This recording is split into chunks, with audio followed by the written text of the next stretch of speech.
کے اندر، جس کو تو مرشد اور پیر اور ہادی مانتا ہے، اللہ کے علاوہ جس سے اپنے مسائل حل کرواتا ہے، جس کے نعرے لگاتا ہے. اور آج یقین کریں ایک بندہ اگر کہہ دیتا ہے، آپ نے یہ دیکھ لیا ہوگا منظر، ایک بندہ اگر یہ کہہ دیتا ہے کہ میں یہاں بیت اللہ بنوا رہا ہوں اور آؤ سارے میرے مرید اس کا طواف کرو، تو کیا مرید طواف کرتے ہیں یا نہیں کرتے؟ آپ نے نیٹ پہ دیکھا ہوگا یہ چیز چلی ہے کہ ایک جعلی بیت اللہ بنا گیا، اس کے اوپر طواف کروایا گیا، مریدوں نے طواف کیا. اتنی اطاعت کی ہم نے تمہاری کہ بیت اللہ کی حیثیت ختم کر دی، بیت اللہ کا مقام بدل دیا صرف تمہارے کہنے کی وجہ سے. تو آج تو ہمارے مشکل کشا بناؤ ہماری بگڑیاں. اس میدان معاشر میں پہلا عذاب شرمندگی اور ندامت ہے، اور دوسرا عذاب قرآن کہتا ہے یورف المجرمون بسیماہم فیؤخذ بالنواصی والاقدام، اور فرشتوں کو حکم ہوگا کہ پہچان لو، چہروں سے پہچان کر، جس کا چہرہ سیاہ ہو اس کے چوٹی کے بال پکڑو اور اس کے پاؤں کو پکڑو اور گھسیٹتے ہوئے جہنم کے اندر لے جاؤ. پوچھنے کی ضرورت نہیں کہ یا اللہ یہ جنتی ہے یہ جہنمی ہے، جنتی بھی چہروں سے پہچان لیے جائیں گے، جہنمی بھی چہروں سے پہچان لیے جائیں گے. یورف المجرمون بسیماہم. اب شرمندگی ندامت تو ہو رہی ہے، لیکن آگے فرشتے بھی تیار کھڑے ہوئے ہیں گھسیٹ کر لے جانے کے لیے. اور آپ سورہ زمر پڑھیں، آخری آیتیں، وسیق الذین کفروا الی جہنم زمرا. جس طرح آپ دیکھتے ہیں کہ سرکش بھیڑوں کو ایک چرواہا جو ہے ڈنڈوں سے مار کر سیدھا کر رہا ہوتا ہے، ادھر سے مار رہا ہے ادھر سے مار رہا ہے، چلو سیدھی لائن میں چلو. وہ ذرا بھی ترس نہیں کھاتا کہ کوئی بھیڑ نرم مزاج ہے، کوئی کس طرح کی ہے، جو بھی ادھر ادھر ہوتی ہے اس کے ڈنڈا پڑتا ہے. تو اسی طرح اللہ فرماتے ہیں وسیق الذین کفروا، ہانک کر فرشتے لے جائیں گے کافروں کو، مارتے ہوئے لے کر جائیں گے، چلو سیدھے جہنم کی طرف جو نظر آ رہا ہے. کیا کرو گے اس منظر کا؟ آج کی غفلت ہمیشہ کی بربادی کا باعث بن رہی ہے. اور قرآن اللہ کی سچی کتاب ہے، اس کی ہر بات سچی ہے. یہ خبر قرآن دے رہا ہے، مولوی کوئی اور خبریں دیتا ہے، کہتا ہے جس نے کلمہ پڑھ لیا وہ جنت میں جائے گا، جو فلاں سلسلے کا مرید ہو گیا وہ جنت میں جائے گا، کوئی سنی بن جائے تو جنت میں، کوئی کہتا ہے اہل تشیع بن جائے تو جنت میں. لیکن مر جائیں شرم سے یہ نہیں کہتے کہ اللہ کے متقی بندے پرہیزگار بن جاؤ، مومن بن جاؤ، یہ نہیں کہتے. یہی قیامت والے دن کہیں گے قالوا لو ہدانا اللہ لہدیناکم، جواب دیں گے اپنے متبعین کو اگر ہمیں اللہ ہدایت دیتا تو ہم تمہیں بھی ہدایت دیتے. یہ بھی الزام ہے، یہ بھی ایک اعتراض ہے. کیا اللہ نے ہدایت نہیں دی؟ اس قرآن کو اللہ نے کیا کہا ہے؟ ھدی للناس. یہ ہدایت ہے یہودی کے لیے، عیسائی کے لیے، سکھ کے لیے، ہندو کے لیے. لیکن ہمارے دقیانوس مسلمان علماء پتہ کیا ہے؟ اگر کوئی ہندو قرآن کو ہاتھ لگاتے کہتے ہیں مار دو، قتل کر دو، فلاں کر دو، فلاں کر دو، اس نے قرآن کو ہاتھ کیوں لگایا؟ او بدبختو، قرآن آیا ہی انہی کو ہدایت سنانے کے لیے. اگر کوئی ہندو قرآن سنے گا نہیں، پڑھے گا نہیں تو اس کو سمجھ کیسے آئے گی؟ یہ ہے انداز اس قوم کا. اور ایک فلسفہ لکھا ہوا ہے کہ دیکھو جی لا یمسو الا المطہرون، اس کو پلیت لوگ ہاتھ نہیں لگاتے، حالانکہ یہ معنی ہے ہی نہیں ہے. لا یمسہ الا المطہرون، یہ کتاب مس نہیں کرتی مگر نیک لوگوں کو کرتی ہے، جن کے دل کے اندر اللہ کا تقوی ہے، جن کے اندر اللہ کا خوف ہے، جو اللہ سے ڈرتے ہیں. کتاب ان کے سینے سے چمٹتی ہے، ان کے دل میں اترتی ہے. اگر کوئی کلمہ پڑھنے والا ہو، داڑھی رکھی ہوئی ہو، تسبیح ہاتھ میں ہو، لیکن اس کے اندر تقوی نہیں ہے تو کتاب اس کو کوئی فائدہ نہیں دیتی. معنی یہ تھا انفرادیت قائم کرنے کے لیے، لوگوں کو لڑوانے کے لیے، لوگوں کو جدا جدا کرنے کے لیے تفریق بنائی گئی. لوگوں کو ڈرایا گیا ہے کہ خبردار کوئی ہندو اس کتاب کو ہاتھ نہ لگائے. کوئی مطلب یہ کہ کوئی ہندو اس کتاب کو سمجھے نہیں. لیکن اللہ کا دعویٰ کیا ہے؟ ہدی للناس۔ جہاں بھی کوئی انسان ہوگا، انسان وہ ہے جو آدم کا بیٹا ہے، ہندو بھی آدم ہی کا بیٹا ہے، سکھ بھی آدم ہی کا بیٹا ہے، یہودی بھی آدم ہی کا بیٹا ہے۔ فرمایا جو انسان جہاں بھی ہوگا اس کے لیے یہ کتاب ہدایت ہے۔ لیکن مسلمانوں نے اس کتاب کو بند کر کے نہ صرف ہندو یہودی عیسائی کے لیے بند کیا بلکہ اپنے مسلمانوں کے لیے بھی بند کر دیا، اور کیا کہا؟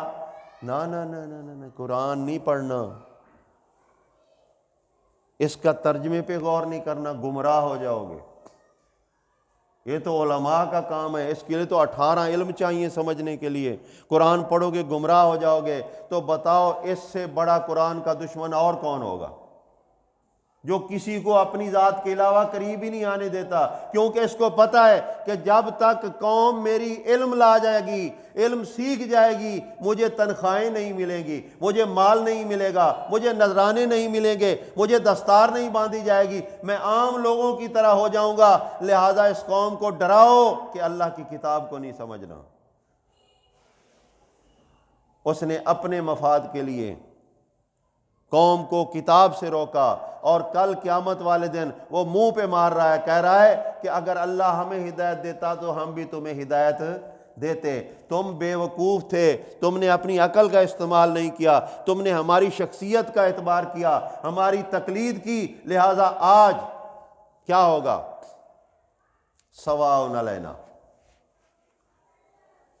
وہاں مرید بھی اور پیر بھی، عالم بھی اور اطاعت کرنے والا جاہل بھی، وہاں صدر بھی اور صدر کا چپڑاسی بھی، جج بھی اور جج کا ہلکارا بھی، سارے کے سارے قرآن کہتا ہے کہ ضعفاء بھی اور کبائر بھی، یعنی بڑے اور چھوٹے سارے جمع ہیں، اور کیا کہہ رہے ہیں؟ سواء علینا، کوئی استثناء نہیں ہے، برابر ہیں ہم سارے، تم بھی برابر ہو، ہم بھی برابر ہیں۔ اجزینا ام صبرنا، ہم چیخیں پکاریں یا صبر کر کے عذاب کو بھگتیں، بات ایک ہی ہے۔ نہ استثناء ہمیں کوئی ملا ہے نہ تمہیں ملے گا۔ تمہاری اطاعت کی وجہ سے تم مجرم بنے جو اندھی اطاعت کی، اور ہمارے تکبر کی وجہ سے ہم مجرم بنے ہیں۔ ہدایت کچھ اور کہا کرتی تھی، ہم کچھ اور کیا کرتے تھے، لہٰذا آج ہم برابر ہیں۔ مالکم مالنا من محیص، اب بچنے کی کوئی جگہ بھی باقی نہیں۔ قرآن کی آیت یہ ٹھیک ہے یا غلط ہے؟ مسلمان ہو یار، کچھ تو کہہ دو، صحیح ہے، سچی بات ہے۔ اب معاشرہ جو اس کے خلاف کر رہا ہے وہ ٹھیک ہے یا غلط ہے؟ تو پھر غلط کو غلط سمجھ کے بھی نہ چھوڑے، اس پر اس جیسا کو بے وقوف ہے۔ ہر بڑا قیامت والے دن ساتھ چھوڑ جائے گا، ماننا ہے؟ مانتے ہو نا؟ اور جس کی بھی اطاعت ہو رہی ہے بڑا سمجھ کر کی جا رہی ہے نا، کوئی علم میں بڑا، کوئی پیسے میں بڑا، کوئی عہدے میں بڑا، کوئی ذات میں بڑا، کہتے ہیں سید کی سین کو سلام، اکثر جوہلا سید کی سین کو سلام۔ اب ان کو یہ نہیں پتا کہ سید کہتے کسے۔ سید کا مطلب ہوتا ہے سردار، جس طرح آج ہمارے ایم این اے، ایم پی اے، حکمران جو ہیں، قاضی القضاء جو ہیں، ان کے بارے میں سید کا لفظ بولا جاتا ہے، یعنی ان کے فیصلے کو تسلیم کرنا۔ انہوں نے سید کو ذات کے اندر ڈھال کر ایک بہت بڑا دھوکہ کھایا، مفاد پرست نے ان کو دھوکہ دیا کہ جو سید قوم ہے نا، اس کا ہر مال حتیٰ کہ اس کا نکاح کرنا بھی تم پر حرام ہے۔ سید عیاشی کرتا پھرے، وہ غیر سید کی عورتوں سے نکاح کرے، غلام رکھے، لونڈیاں رکھے، جو مرضی کرے، لیکن سید زادی کے ساتھ نکاح دوسرے کے اوپر حرام ہے۔ کیوں کیا؟ ابھی بھی سمجھ نہیں آئی کیوں کیا؟ یہ اس لیے کیا کہ اپنی ذات کو بڑا رکھنے کے لیے لوگوں کو جھوٹ میں مبتلا کیا گیا۔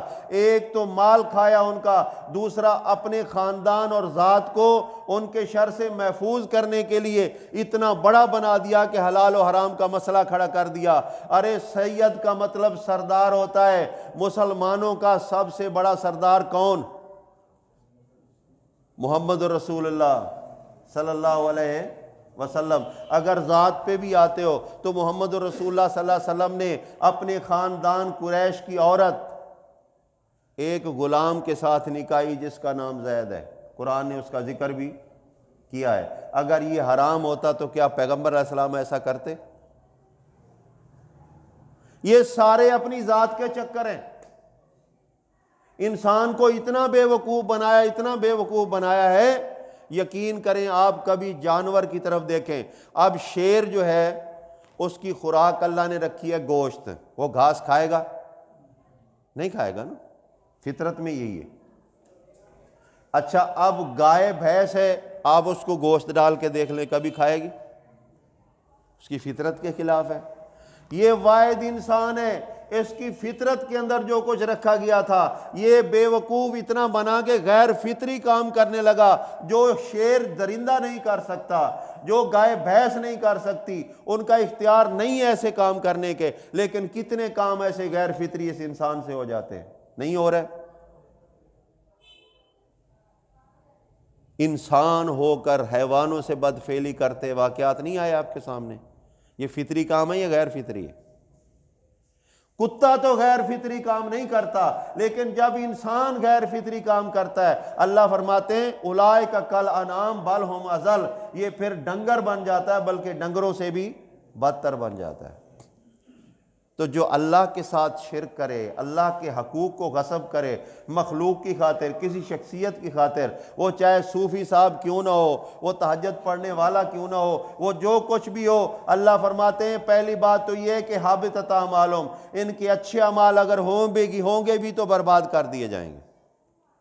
دوسری بات یہ ہے کہ یہ دنیا کے اندر رہتے ہوئے انسان نہیں ہے، کیونکہ انسان کو اللہ نے پیدا کیا اپنی عبادت کے لیے، یہ اللہ کے خلاف کر رہا ہے، یہ غیر فطری کر رہا ہے، اللہ کی مخلوق کی عبادت کر رہا ہے، لہٰذا اس نے جو فعل کیا ہے ایسا فعل انسان تو کیا حیوان بھی نہیں کرتا۔ تو پھر مثال کیا بنے گی؟ اولئک کالانعام، نہیں، انعام تو جانور کو کہتے ہیں، جانور تو فطرت کے اندر ہے۔ پہلی بات کہی اس کی بے وقوفی کی، کیونکہ جانور جو ہے وہ شعور سے ماورا ہے۔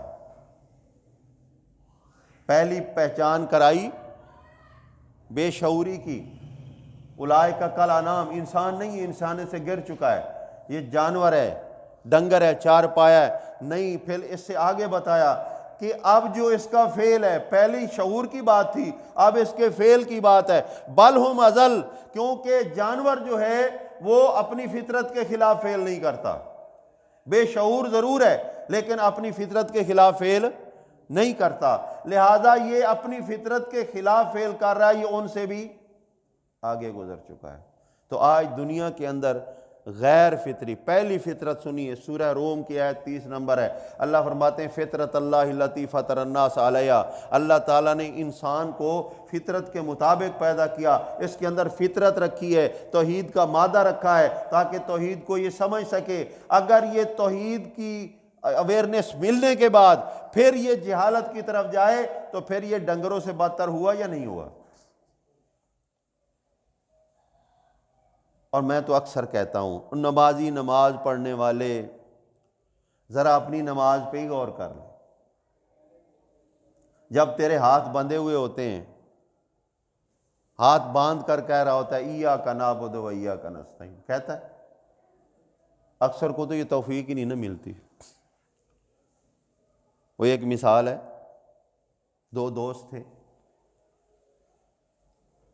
مسجد سے اذان آئی، ایک کہتا ہے ٹھہرو یار نماز پڑھتے ہیں، اس نے کہا یار جا تو پڑھ لے، میں کھڑا ہوں۔ وہ آیا، اس نے وضو کیا، وضو کر کے نماز پڑھی، اپنے رب کو یاد کیا، اتنا دل کے اندر محبت ہوئی مالک کی کہ کچھ ٹائم زیادہ ذکر میں لگا رہا۔ تو اب باہر والا کھڑا کھڑا تنگ آ گیا، تو باہر والا کہتا ہے او تجھے کون نہیں باہر آنے دیتا، میں تو کھڑا کھڑا تنگ آ گیا، اتنی لمبی نماز۔ اس نے کہا جو تجھے اندر نہیں آنے دیتا وہی مجھے باہر نہیں آنے دیتا۔ یہ بھی ایک نصیب کی بات ہوتی ہے۔ جب انسان اتنی لاپرواہی کر لے، اتنا جہالت پہ اتر آئے، اللہ کو بھول جائے، اللہ فرماتا ہے پھر تیرے لیے ہدایت کے راستے بند کر دیے جاتے ہیں۔ اور آج مسلمانوں کی یہی کیفیت ہے۔ جس کام کے لیے پیدا کیا گیا، ما خلقت الجن والانس الا لیعبدون، سورہ ذاریات کے اندر اللہ واضح طور پر بتا رہا ہے کہ میں نے انسانوں کو نہ تو بلڈنگیں بنانے کے لیے پیدا کیا ہے، نہ میں نے ان کو محلات بنانے کے لیے پیدا کیا، نہ ٹرانسپورٹ بنانے کے لیے پیدا کیا، نہ ان کو ایٹم بم بنانے کے لیے پیدا کیا، میں نے تو پیدا کیا ہے اپنی عبادت کے لیے۔ وما خلقت الجن والانس الا لیعبدون۔ اور آپ لوگ جانتے ہیں کہ نماز سب سے بڑی عبادت ہے، وہ عبادت جس کے اندر دونوں چیزیں ملتی ہیں۔ آپ کو بہت کم ایسی عبادتیں نظر آئیں گی جن کے اندر باطن کا بھی تعلق ہو اور ظاہر کا بھی تعلق ہو۔ واحد وہ نماز ہے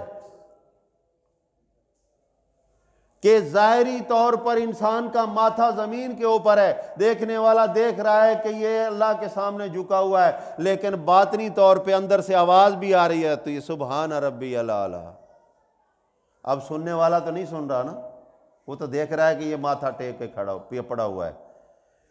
ایک تو یہ دلیل ہے کہ اس نے اپنے چہرے کو اپنے مالک کے سامنے رول دیا ہے، اس خوبصورت چہرے کو جو انسان کے جسم کے اندر سے سب سے بہترین جگہ ہے، اس کو اپنے مالک کے سامنے اس نے زمین پہ گرا دیا ہے۔ ایک تو یہ دلیل ہے، اور دوسری دلیل یہ ہے کہ اس کا اندر بھی اس کے ساتھ ہے، سبحان ربی الاعلی، سبحان ربی الاعلی۔ یہ بار بار نہ صرف پریکٹیکل طور پہ بلکہ تھیوری کے طور پہ دونوں چیزوں کے اوپر یہ عمل پیرا ہو رہا ہے، لیکن افسوس ہے ان لوگوں کے اوپر جو کچھ سمجھنے جاننے کے باوجود بھی نماز نہیں پڑھتے۔ قرآن کیا کہتا ہے؟ اقم الصلاۃ ولا تکن من المشرکین، نماز قائم کرو، مشرکوں میں سے نہ ہونا۔ مطلب یہ ہے کہ مشرک نماز نہیں پڑھتا، مومن تو نماز پڑھتا ہے۔ اور دوسری جگہ فرمایا ان الصلاۃ کانت علی المؤمنین کتابا موقوتا، اور نمازیوں تمہاری خوش بختی یہ ہے کہ ایمان کے بعد اگر تم نماز کی پابندی کر رہے ہو تو قرآن گواہی دیتا ہے کہ یہ نماز تم پہ فرض ہے اس لیے کہ تم مومن ہو۔ تو جو نماز نہیں پڑھتا وہ مومن نہیں ہے۔ لوگوں کو غلط فہمی ہے، ہم جی شرک نہیں کرتے، اس نے شرک کی چند اقسام سیکھی ہوئی ہوتی ہیں۔ مزار پہ جانا، وہاں سے مانگنا، حاضری دینا شرک، غیر اللہ کی نیاز کرنا شرک، غیر اللہ کا نعرہ لگانا شرک، موٹے موٹے شرک ہیں۔ قبر کے اوپر، بت کے سامنے تعویذ، جادو ٹونا ٹوٹکا، نہیں جی یہ تو شرک ہے، یہ مافوق الفطرت کام ہے۔ اللہ فرماتا ہے افرأیت من اتخذ الہہ ہوا، کیا تو نے اس شخص کو دیکھا ہے جس نے اپنی خواہش کو رب بنایا ہوا ہے؟ اب دل نہیں کرتا نماز کے لیے تو نہیں پڑھ رہا۔ اللہ کیا کہتا ہے؟ نماز پڑھو، دل کہتا ہے رہنے دو۔ اگر نہیں پڑھی تو کس کی مانی؟ غور کریں نا ذرا، نہیں پڑھی تو کس کی مانی ہے؟ کہتا ہے میں تو شرک نہیں کرتا۔ ارے شرک سے کیا تو آگے بڑھ گیا ہے۔ شرک کہتے ہیں برابری کو، حصے داری کو، شراکت کو، اللہ کی بھی مانو غیر اللہ کی بھی مانو، لیکن یہاں اللہ کی چھوڑ دی ہے، غیر اللہ کی مان لی ہے۔ اپنی مان لی کہ نماز نہیں پڑھتا، چلو چھوڑ دو، نماز نہیں پڑھتا۔ اللہ کہتا ہے اقیموا الصلاۃ، اقیموا الصلاۃ، نماز پڑھو۔ تو کیا یہ شرک نہیں ہے؟ ہر بات کو اسی طرح سوچتے چلے جائیں، جو اللہ حکم دے رہا ہے اس کے خلاف کر رہے ہو تو یہی شرک ہے۔ اپنا دل کہے، مولوی کہے، پیر کہے، یہ مولویوں کو تو ویسے بدنام کیا ہوا ہے نا۔ اکثر لوگ شرک کی کیفیت کے اندر اپنی خواہشات کی وجہ سے آتے ہیں۔ تو نماز پڑھنی چاہیے، تھوڑے کہہ رہے ہیں یار، میرے خیال میں بھی فرق ہے کچھ، ہے نا؟ پڑھنی چاہیے، 5 وقتہ پڑھنی چاہیے، اللہ کی عبادت ہے نا، مولوی کی تو کوئی فائدہ نہیں، نہ ہی کوئی اس کے اندر کچھ نقصان ہوتا ہے۔ میں نماز پڑھنے سے 1000 روپیہ جمع کرانا پڑے گا، 2000 جمع کرانا پڑے گا، بندہ پیچھے پیچھے کی سکتا ہے۔ ارے الا بذکر اللہ تطمئن القلوب، اس میں تو فائدہ ہی فائدہ ہے۔ اللہ فرماتے ہیں جو اللہ کا ذکر کرتا ہے اس کا دل اطمینان میں آ جاتا ہے، اس کے دل کے اندر سے وسوسات ختم ہو جاتے ہیں، اس کا دل سکون کے اندر آتا ہے۔ یہ دنیا کا فائدہ ہے، اور آخرت کا فائدہ یہ ہے۔ اللہ کے رسول کی حدیث سنیے، اللہ کے رسول صلی اللہ علیہ وسلم فرماتے ہیں قیامت والے دن جو نمازی ہوگا، جس نے 5 وقت نماز پڑھی ہوگی، اللہ کی عبادت کی ہوگی، جہاں جہاں پہ وہ وضو کے وقت دھوتا ہے، جس اعضاء کو دھوتا ہے، قیامت والے دن وہ منور ہوں گے اور روشن ہوں گے۔ پتہ چلے گا کہ وہ نماز پڑھنے والا اور وہ بے نمازی ہے۔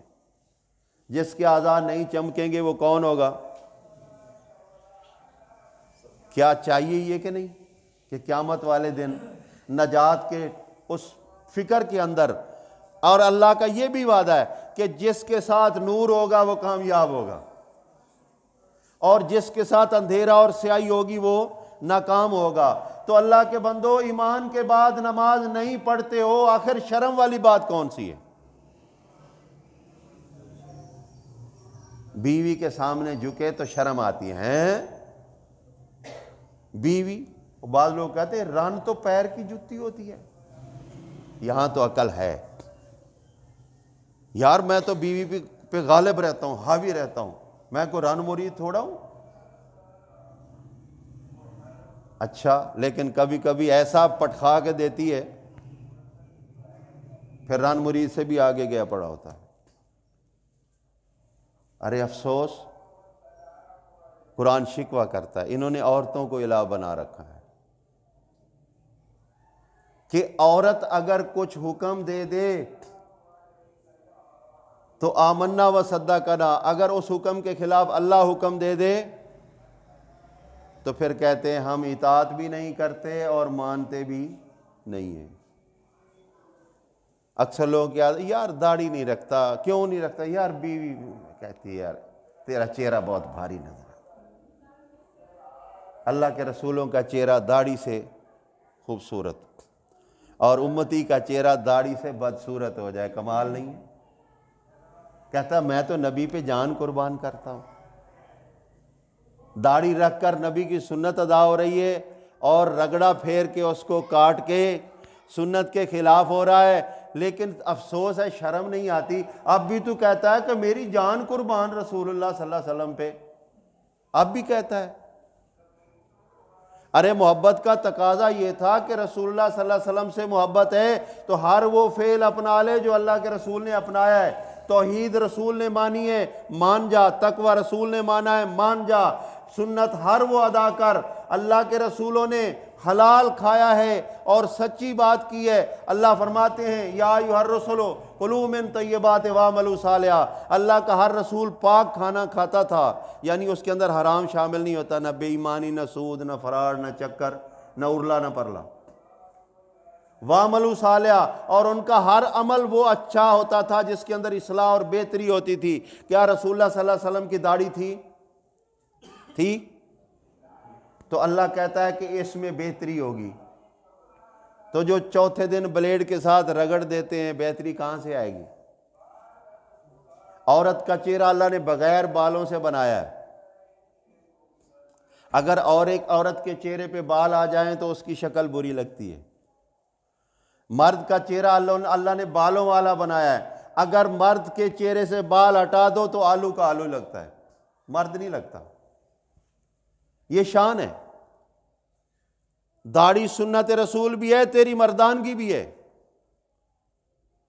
لیکن ایک چھوٹا سا کام نہیں کر سکتا، بہت بڑا کام تو کس طرح کرے گا؟ سنت رسول میں کس طرح اپنی جان قربان کرے گا؟ ارے شرک کا معاشرہ کیسے چھوڑے گا؟ صحابہ کی طرح ہجرت کر کے کیسے تو مکے سے مدینے چلا جائے گا؟ ایسے صحابہ کے واقعات بھی ہیں کہ بڑے شوق سے شادی کی اور ابھی سہاگ رات نہیں آئی، اعلان ہو رہا ہے کہ جس نے اللہ کے راہ میں جہاد کرنا ہے نکل آؤ، تو وہ مجاہد بیوی کی طرف جانے کی بجائے زرہ اٹھاتا ہے، تلوار اٹھاتا ہے، اپنا گھوڑا۔ تو بیوی کہتی کہاں جا رہے ہو؟ اس نے کہا اصل مزہ لینے جا رہا ہوں، جو میرا اصل مقصد ہے۔ دنیا کے اندر ہزاروں بیویوں کی سہاگ رات اگر مجھے نہ نصیب ہو کوئی بات نہیں، لیکن اگر مجھے شہادت کا موقع مجھ سے چھوٹ گیا تو میں برباد ہو گیا۔ تو بھی مسلمان ہے۔ خواہش کے پیچھے دین چھوڑ دینا، خواہش کے پیچھے نماز چھوڑ دینا، خواہش کے پیچھے اللہ کے راستے میں محنت کرنا چھوڑ دینا، اور جنہوں نے نبی سے محبت کی ہے، جنہوں نے اطاعت کی ہے، انہوں نے سب کو چھوڑا ہے لیکن نبی کی اطاعت نہیں چھوڑی۔ تو یہ بھی نبی کی اطاعت ہے کہ آپ توحید پہ آؤ، شرک کو رد کرو، ہر قسم کی بیہودہ بات کو رد کرو، تمہارا چلنا پھرنا بیٹھنا اٹھنا نبی صلی اللہ علیہ وسلم کے طریقے کے مطابق ہو جائے۔ یہ میری بات نہیں، قرآن کہتا ہے لَقَدْ كَانَ لَكُمْ فِي رَسُولِ اللَّهِ أُسْوَةٌ حَسَنَةٌ۔ رسول کے اندر اس کی تعلیم، اس کی تربیت، اس کی ذات، اس کے اعمال کے اندر تمہارے لیے ایک بہتر نمونہ ہے، بہترین نمونہ ہے اگر تم واقعی مسلمان ہو۔ إِن كُنتُمْ تُؤْمِنُونَ بِاللَّهِ وَرَسُولِهِ۔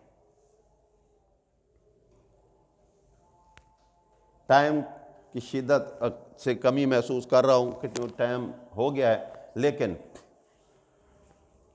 آپ کو ایک بات یاد دلانا چاہتا ہوں، اس بات کو ذہن میں رکھیں اسی آیت کے تنازل سے کہ قیامت والے دن اگر انسان کسی شخصیت کے پیچھے لگ کر اپنا رہبر اس کو مان کر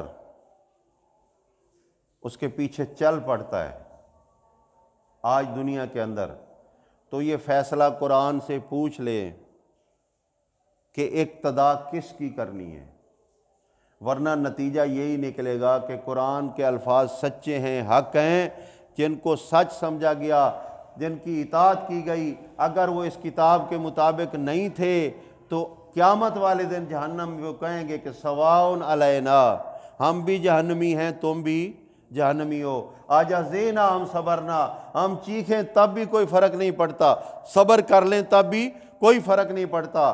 ہاں اقتداء اس کی کرو جو جنت میں جائے اور تم بھی اس کے ساتھ جنت میں جاؤ۔ تو کیا یقین نہیں ہے کہ محمد رسول اللہ صلی اللہ علیہ وسلم جنت جائیں گے؟ ہے یقین؟ صحابہ بھی جائیں گے تو ساتھ ان کا دینا چاہیے یا جہنم جانے والوں کا؟ تو فرقہ واریت چھوڑیے، تمام فرقے اللہ کی کتاب کے سامنے پیش کر کے ان کو سچا جھوٹا پوچھ لیجئے، جو سچا ہوگا پھر وہ فرقہ نہیں رہے گا، جس کو کتاب یس کر دے گی وہ فرقوں سے باہر نکل آئے گا، اور جس کو کتاب غلط کہے گی وہ فرقہ ہے، وہ جہنم کا باعث ہے، وہ شرک کی بنیاد ہے۔ آج لوگ فخر سے کہہ دیتے ہیں الحمدللہ ہم فلاں مذہب کے ساتھ، فلاں مذہب کے ساتھ۔ او بھائی مذہب اللہ نے نہیں نازل کیا، یہ آپ کو بات بتا دو نکتے کی۔ جتنے مذہب ہیں نا یہ سارے اماموں کے ہیں، اللہ نے کوئی مذہب نازل نہیں کیا۔ اللہ نے کیا نازل کیا ہے؟ دین۔ قرآن نے کہا دین، الیوم اکملت لکم دینکم۔ سورہ مائدہ کی 3 نمبر کی آیت پڑھیے، اللہ فرماتا ہے آج میں نے تمہارا دین مکمل کیا۔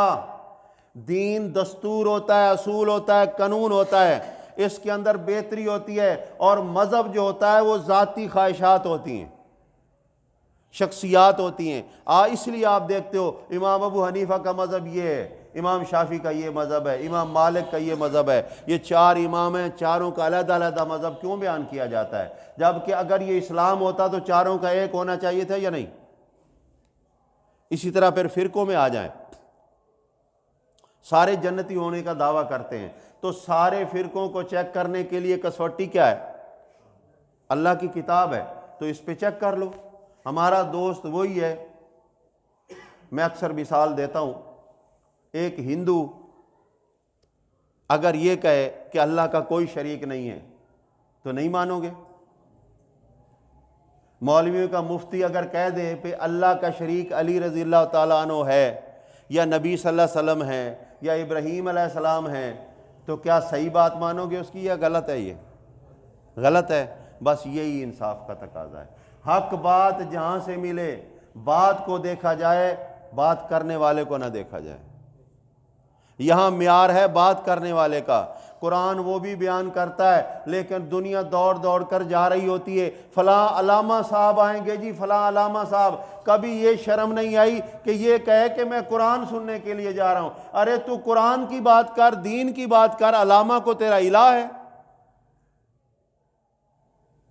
بہت ایسے خفیف شرک ہیں جو انسان کو پتہ بھی نہیں ہوتا اور وہ کر جاتا ہے۔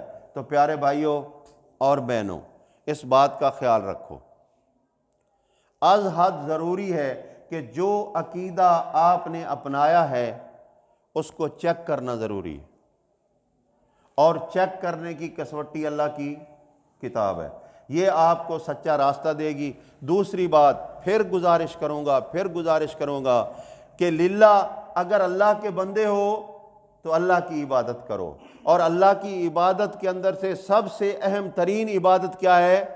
نماز ہے، کیونکہ اللہ فرماتا ہے میرے قرب کا ذریعہ جو ہے نا وہ سجدہ ہے، واسجد واقترب۔ جب کوئی بندہ قیام کے بعد رکوع میں جاتا ہے پہلی سے زیادہ عاجزی کی حالت ہوتی ہے، ایسے ہے یا نہیں؟ قیام میں کھڑا ہوا ہے لیکن اب جھک گیا ہے، تو جو جھک جائے وہ زیادہ کمزور ہوتا ہے یا نہیں؟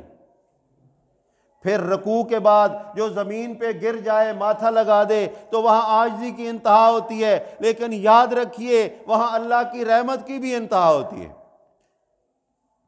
اس لیے اللہ فرماتے ہیں واسجد واقترب، سجدہ کر اور اللہ کے قریب ہو جا۔ اسی لیے رسول اللہ صلی اللہ علیہ وسلم نے فرمایا الصلاۃ معراج المومنین، صلاۃ بظاہر تو انسان کو جھکاتی ہے نا، قیام پھر رکوع پھر سجدہ، ظاہری یہ علامت ہے، لیکن باطنی علامت کیا ہے؟ معراج المومنین، معراج عروج سے ہے، بلندی سے ہے۔ اللہ کے رسول نے فرمایا نماز مومنوں کو بلندی عطا کرتی ہے، اللہ کا قرب عطا کرتی ہے، تو للہ نمازوں کو ضائع نہ کیا کریں، اہتمام کے ساتھ پڑھیں۔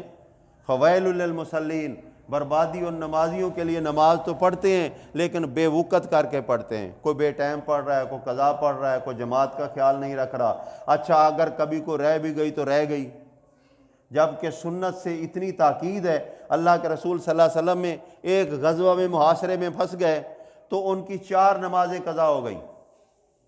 دیکھیں حالت جنگ بھی ہے، خطرات بھی ہیں، جان کی بازی لگی ہوئی ہے، لیکن 4 نمازیں قضا ہو گئیں۔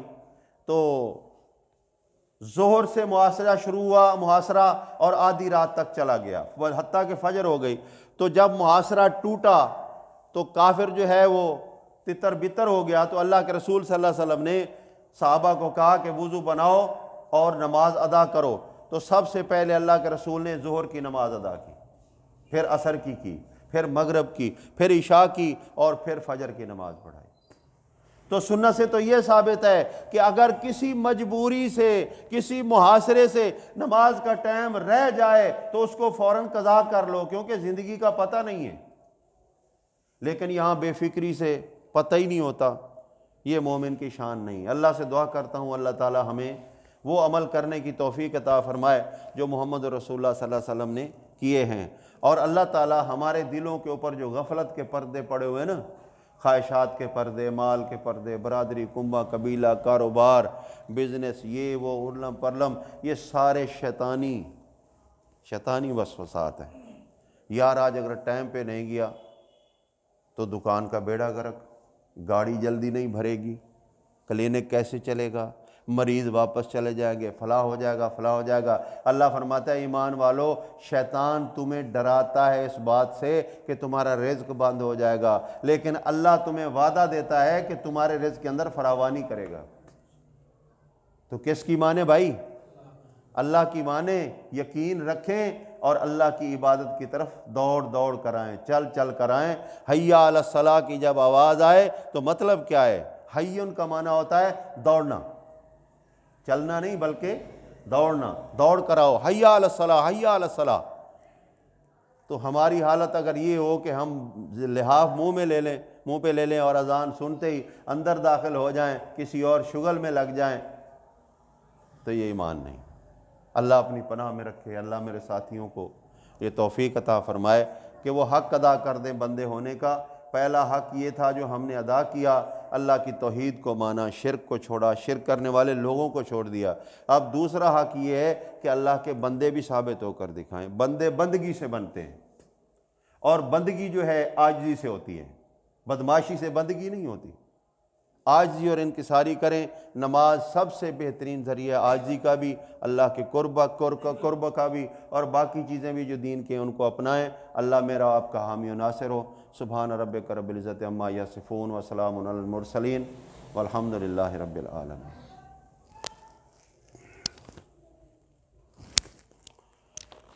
ربنا آتنا فی الدنیا حسنۃ وفی الآخرۃ حسنۃ وقنا عذاب النار۔